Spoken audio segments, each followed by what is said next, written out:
Bonjour, je suis Monsieur Foaleng-Love René, concepteur développeur informatique, développeur logiciel, ancien étudiant de la faculté de droit et de sciences économiques de l'université d'Orléans, dans le Loiret en France.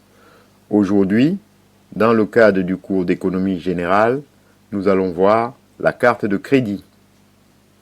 La légende veut que l'idée de carte de crédit soit venue en 1949 à Alfred Blumenthal. 1916-1982 et Frank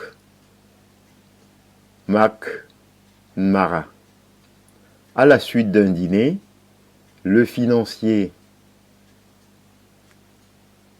et le propriétaire des grands magasins se retrouvèrent sans argent pour payer l'addition.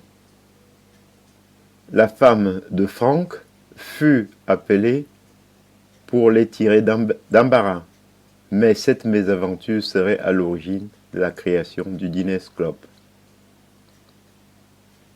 la première entreprise de cartes de paiement.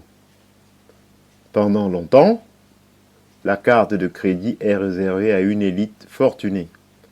Puis, en 1958, un cadre de la Bank of America, Joy Williams, a eu une idée de génie: faire goûter au plus grand nombre les délices du paiement sans espèces.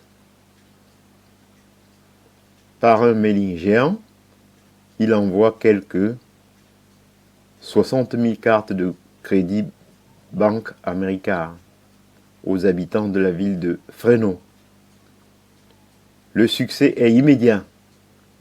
Un groupement de banques se forme autour de la Banque America, qui prend plus tard le nom de Visa.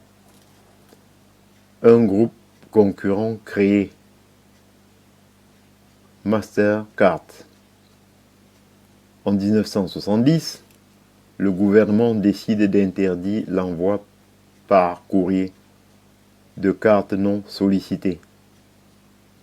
Depuis 1966, pas moins de 100 millions de cartes avaient été ainsi envoyées. La même année, 7 milliards de dollars d'achats avaient été réglés par carte de crédit.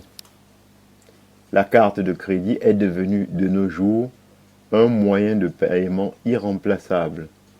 Le commerce sur Internet ne saurait s'en passer, mais sans doute le processus de dématérialisation de la monnaie ne va pas en rester là. Les grandes sociétés de cartes de crédit travaillent déjà à de nouveaux outils, notamment des puces qu'on pourrait glisser dans les habits ou sous la peau. Une start-up, Pay by Touch, a mis au point un système de paiement par reconnaissance des empreintes digitales. On pose son doigt sur un scanner et son compte est débité. Un paiement digital au sens propre.